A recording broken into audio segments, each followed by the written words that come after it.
Hi, it's Chen here. Sorry to appear in this forum about this very important presentations in 19th century Cuban literature.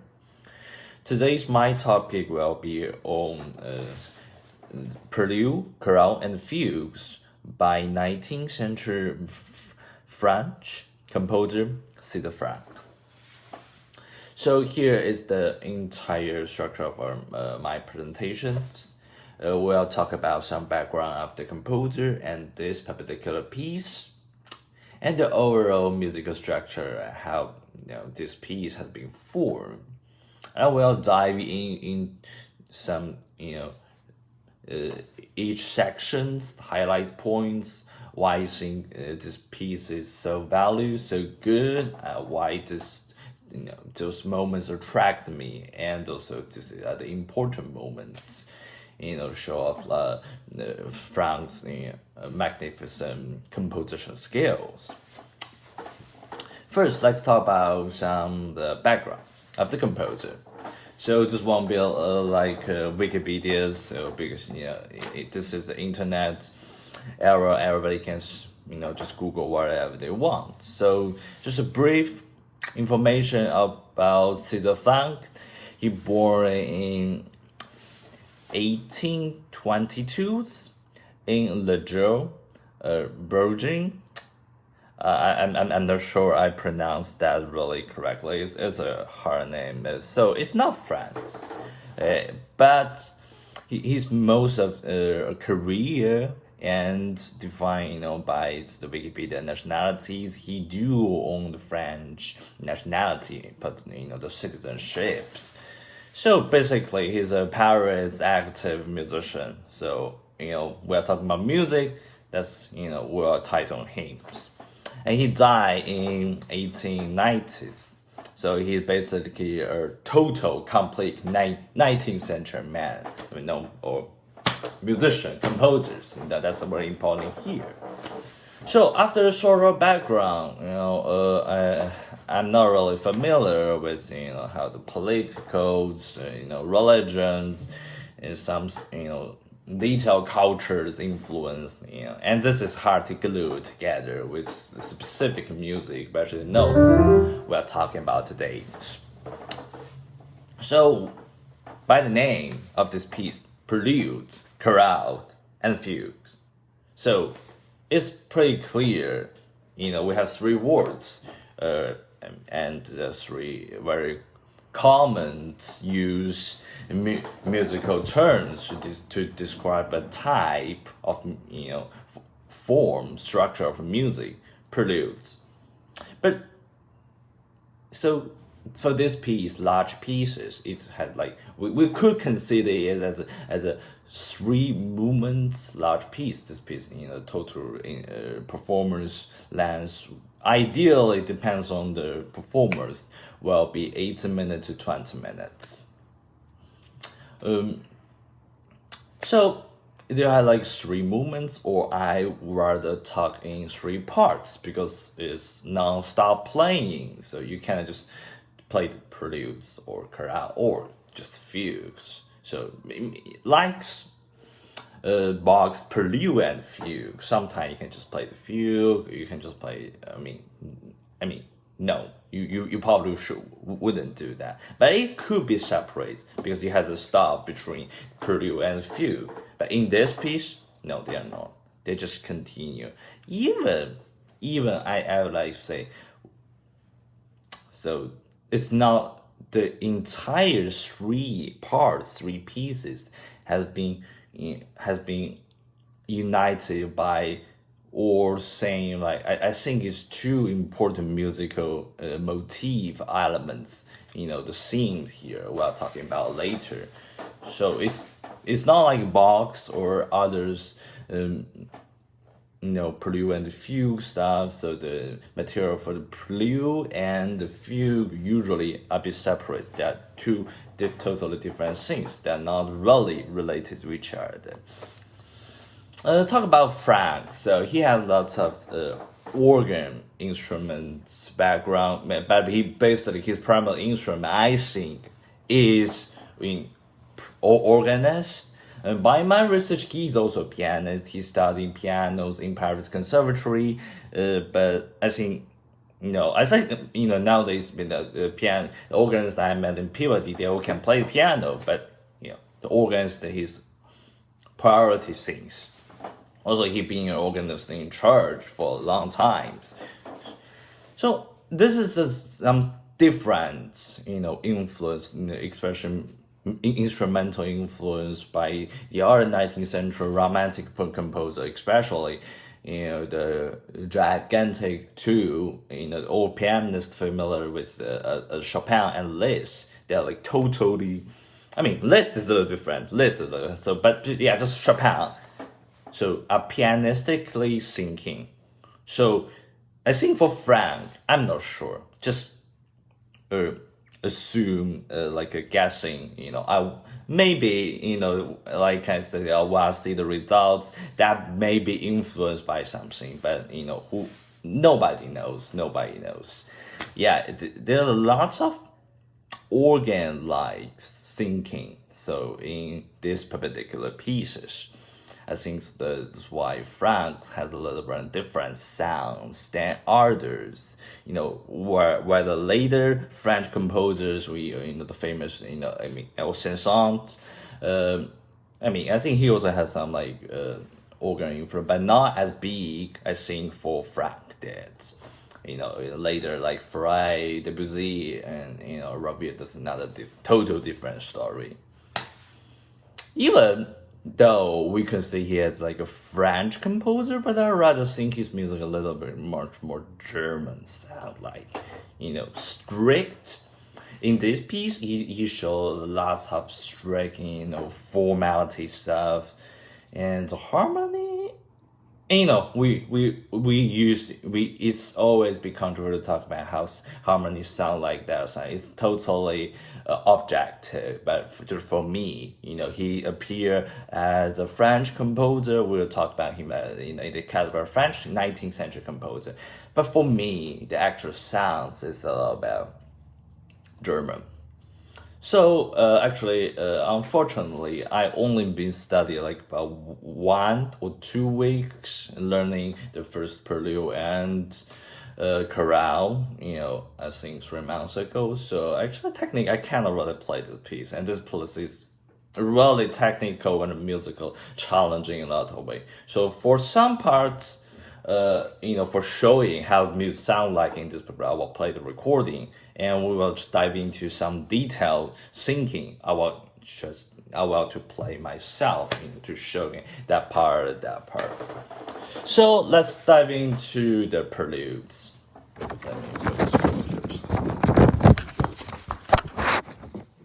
So this piece, unlike another huge, gigantic written composition, this for sure this is a written composition. It's still the tradition of the West, even nowadays, of the serious concert music, that we all know as classical music. So Bernstein refer as written serious concert music.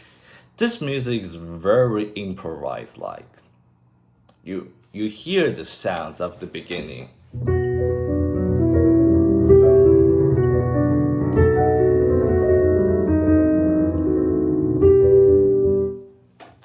It has like a straight patterns of it, so it's basically.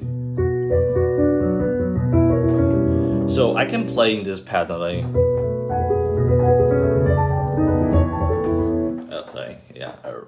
Bad harmony, like whatever around, and for a long time, but.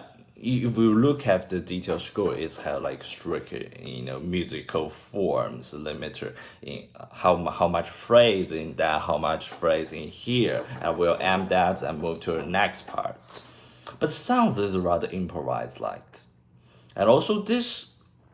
Also, we are talking about the difference with the piano more than. Rather, I think in 19th century, the modern piano side, the modern piano sounds versus the traditional organ sounds. They are totally different character, which I believe I also talk with other composer friends, like what makes a piano piece good as a piano piece, not just like being orchestrated into orchestra or other arrangements for other instrument. Why a piece of music is good in that original instrument? Because it brings out the original character of that particular instrument. I think piano, the fluency. This is thing I think it kind of been missed what I found in organ instruments. These gigantic instruments have like profound, rich sounds. Resonates. Just the vibrous air, but it lack kind of like fluency. It's like a water flow from a certain place, from the heights to the down the water pool, or a ball just naturally fall out from the air to the ground. It lack of something. Normally I'm playing on my bedroom's electronic piano. It's go on. So I'm trying like here, like how organs. I mean, it's not irregular, but fake organ sounds into this very beginning of the produce.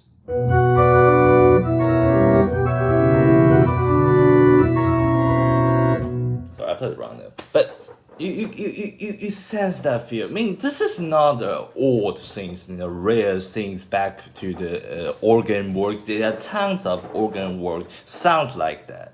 But when you turn into the piano, you start playing these pieces on piano, you found, okay, this is the special character. I really like it. And I can only be found those things in the instrument of piano. So this is something that organ cannot provide you. But also the very interesting side, you see the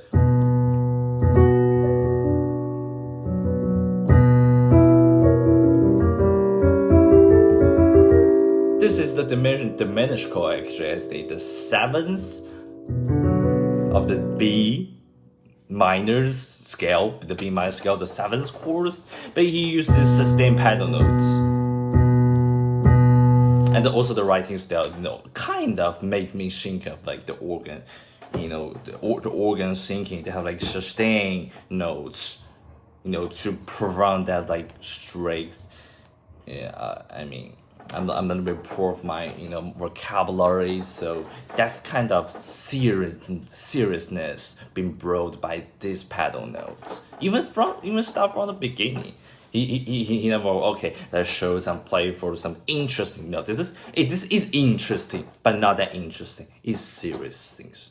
You can hear that. You can sense that. Even it's improv like, but this is not like a restaurant jazz improv. Let's fun, let's gigs. No. This is something really, I think it's also from some religious side, but I'm not expert in religious studies, so let's just move from that. But this is the idea of how this particular piano texture can bring to me, and why this piece sounds like a very beginning. So, okay, I'm going to finish listening. I'm going to keep listening. What's coming next? So, what coming next? After the seventh bar, so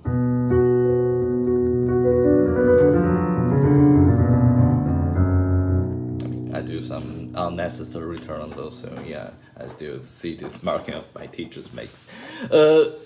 After this, still improvise like especially it's like in the like same harmony. You can just play around some things. We have like very strict for like multiple voice parts here, bring up your all attention to another new section. Let me try to play it.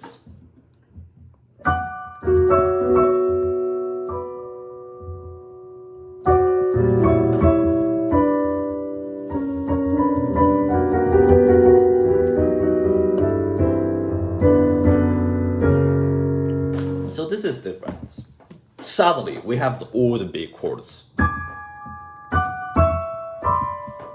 We present all the melodies and we have this kind of multiple voicing, unlike, the fluid running parts in the first sections.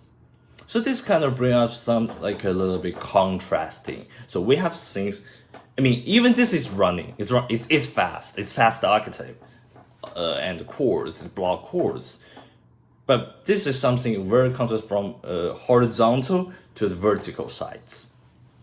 And we do have to like move something, like from.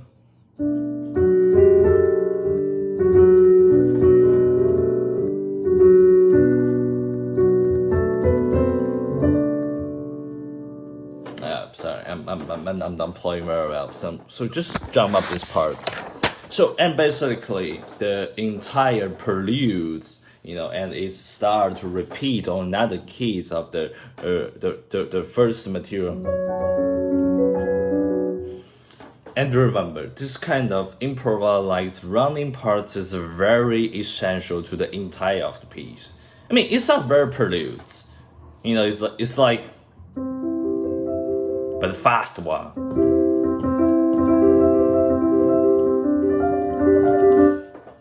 Yeah, this is kind of related to this. Oh, by the way, Frank originally just want to write prelude and fugue. This is kind of standards combinations of the classical repertoires. Write the prelude and the fugue. So that's why he integrates a chorale into this and makes this gigantic big piece. So after lots of variations about these two material, but talk about the horizontal running improvised lines, with sustained pedal notes and the chorale style, horizontals, octaves, sounds. We cannot play all those things. We already lots of times. So that's basically how the highlight point and the material that Frank using in the first movement, the preludes, and things just. And remember, we're in the key of B minor. So in the second movement, things just like become suddenly different. We change the key immediately. Probably I'll try to show a little bit. So in the end, we have this of the preludes. We have this here. Basically, just B minors. Prelude to the end.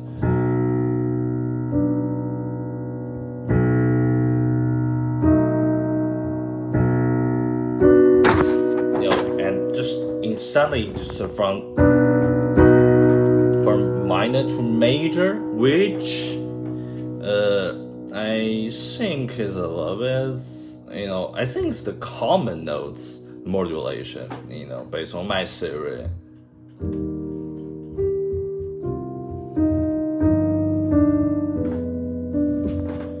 We are moved to this standard 4 voice. Actually, it's 3 voice because the bass and the altos, the tenor has been all played in all the octaves, parallel octave. So this multiple voice part, do this kind of sounds do remember us as a standard chorale sounds.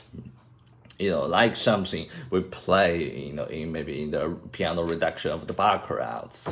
But this is kind of normal stuff. That's a chorale. Okay, the chorale section is coming. So, but this is not the highlights point, like the unusual move. I see. What I want to see on like a great composition. I want to see unusual move. I never hear this sound being used by other composer, or not really. Sometimes just only a few people use on some on few times. But this chorale's writings been using from years by tons of composers. You can probably imagine a lot of literature about this kind of writing. The things the difference when I don't know how to call this section. This section, when you hear this most of the time, I probably could forget all the things about this piece, but never this times. check out this. I will, even I don't really play this piece, but I will definitely never forget this. In the end of that, I think standards, 10 bars, chorales, progressions. We are moving to something like this. Listen.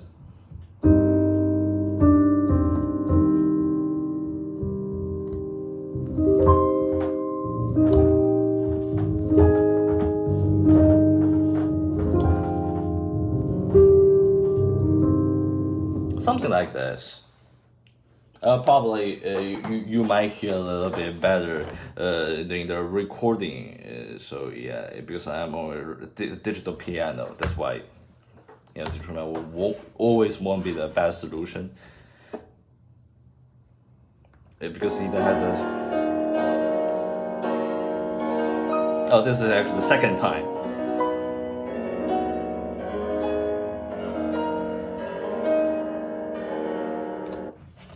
Yeah, this is the idea. How this rolling chords, from it's just a very standard progressions. But standards always means nice. I like standard, even cliche. If somebody call this, that's just cliche, that's not good. No, it's good. Subjectively, I just personal speaking, I just like those things. This way.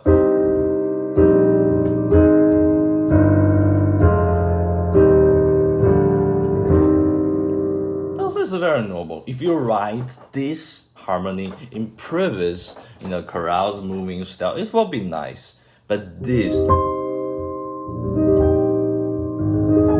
I don't know how to put this in words. That I think that's the very important thing in music.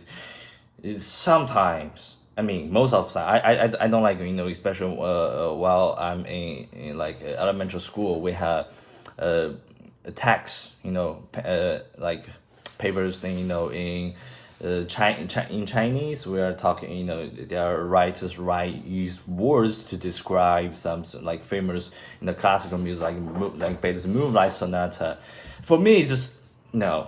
Why you talk like this? And you have stories, and somebody else might be intrigued by this, and we're going to listen. For me, it's okay. How about can I just play that? Can I just hear that sound or imagine that sound? That's what immediately hit you.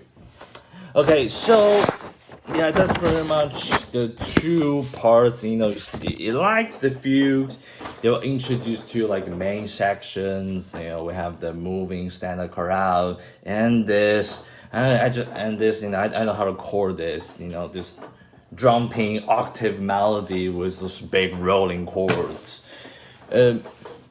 It's also like the previous preludes are what we know. This piece also framed by strict structure, represent and modulate to another key and vibrate a little bit and get to the ends.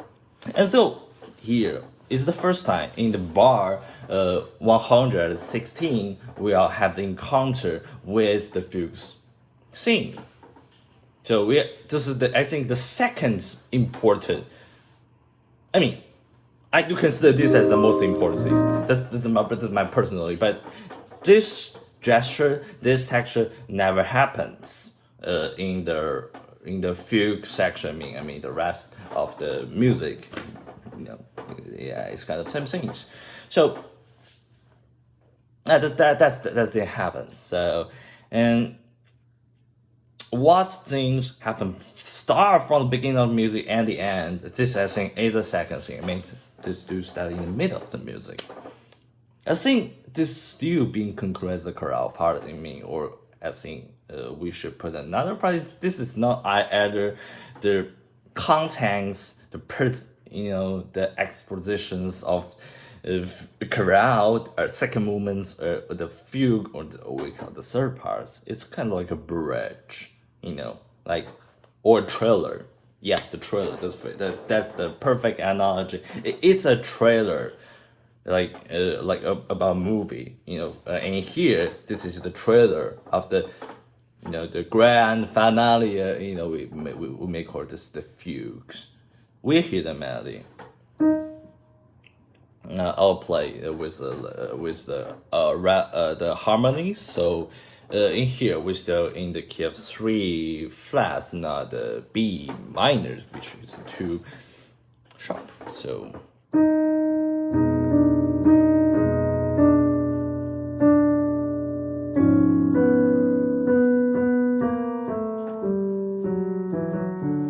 this is our fugue theme, I think, or we call, and but we don't have a kind of, real Baroque standard contrapuntos. We have seen and answer here. Rather, we follow up with a quick.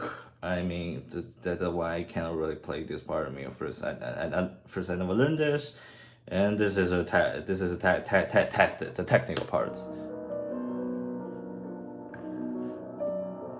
Also, the interval sense will build up, like the sense, for me, I'm a pitch person, so this kind of setup, you will get familiar with how Frank chooses interval. You guys, okay, I'm in that language. So after this cadenza like bridge, we'll finally turn into our real fugue sections, present by the exactly same scene as the bridge, the very beginning of the bridge. And finally, what we'll see on the score, the 5 in the letter, maybe in that language is different. The F, U, G, U, E, the fugue. We'll hear.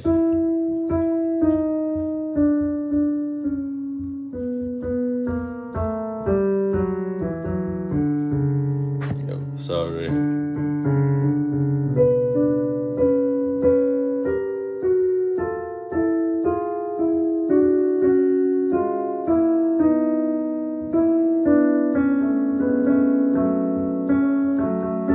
Okay, this is kind of like, okay, now we're here like standard view.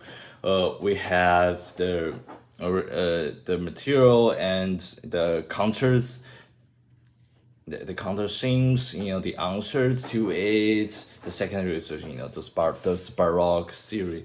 Sorry, for no reason I just forgot the English term at this moment. Yes. And this part sounds really like a standard Baroque fugue, but this is not just a standard Baroque fugue.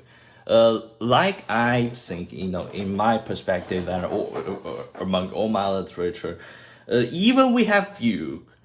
It's like the famous Beethoven one-time fugue. I mean, this is,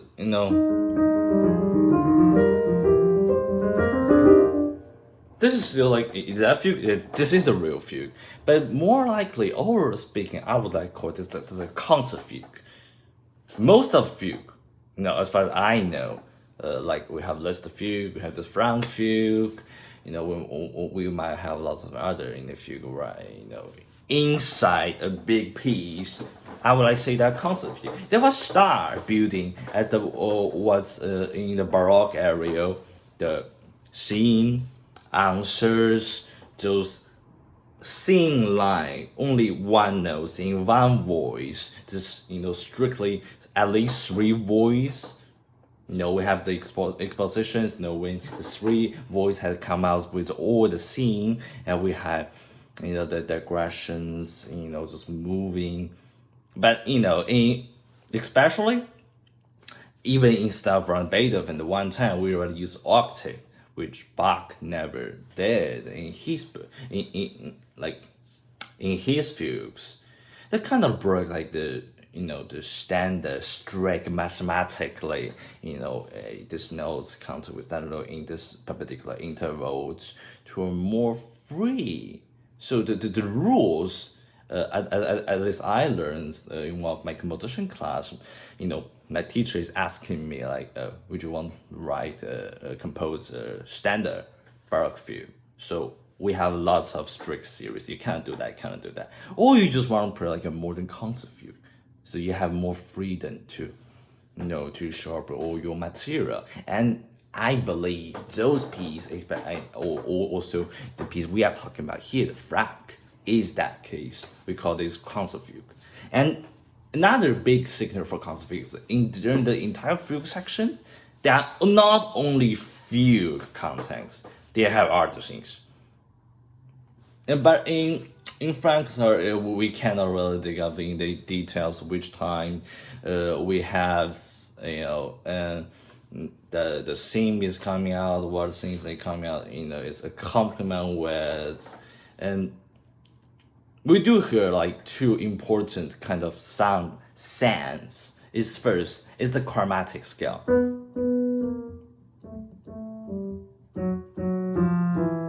I'm just improvising with this thing because if as a listener, as an audience, when you listen to this piece for the very first time, you don't have the score, you never play it, you never hear it. While you hear this moving rhythmically similar and use chromatic scale, you will just think, oh, the themes come out. So this provides a kind of non-strict feeling, to let your sense have that fugal sense. But Frank this here is for me it's very strict. We can't. This is not first I cannot play it, and we don't really have time to dig in each note. And this is the sense he wants. I think he wants, or we have strong intention to pay attention to the material, the thematic material as the fugal material. So it's the chromatic scale. The second is the seventh arpeggiate. So whatever arpeggio I'm playing.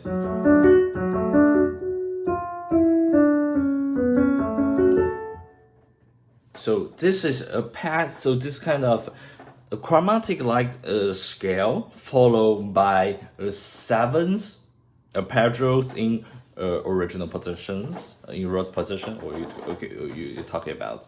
Give up is like every time you hear this, you'll feel like I'm still in that progression mood of a fugue. And the rest of the part is not strictly counterpoint, displays, sometimes he will use in this I'm showing these parts.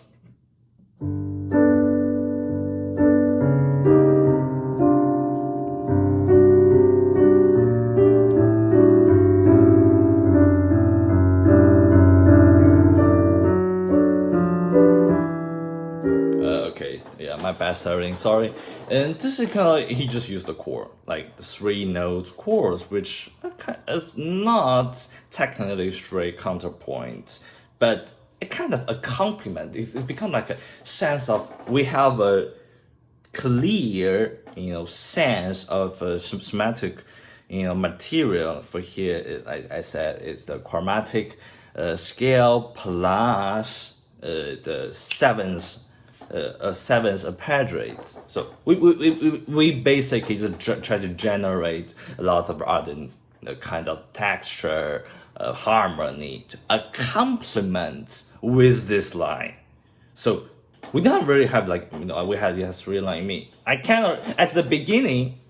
I can say this is kind of like 3 voice fugue, but in the later, this is maybe sometimes continue 4 voice, sometimes just like in here like this, maybe just 2 voice. So, you cannot use strictly Baroque contrapoint rule to really test this, and you don't need to. This for me sometimes, of course, I really like Bach's fugue, one of my favorite things, and this sometimes I will say this sounds much better. That's how music should evolve, from old technique to the new results. We have lots of new material comes out, and in the cadenzas. I think all the codas after some even complete no fugue thing digressions, but material related to the fugue. So we are here something I think is familiar.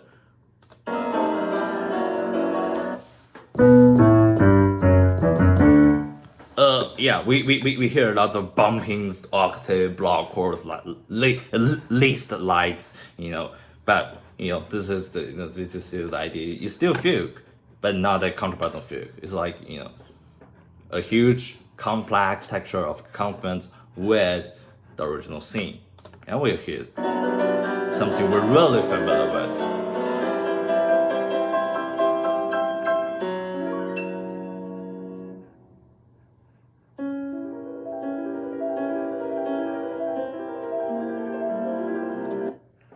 Yeah, I mean, it's different from what's being shown on the prelude in the very beginning. I mean, kind of this, sustained C sharp, referred to the, in the beginning, the sustained B as the parallel note, but, because the difference is the melody changing from the top voice to the bottom voice, so he won't be able to maintain the parallel notes anymore.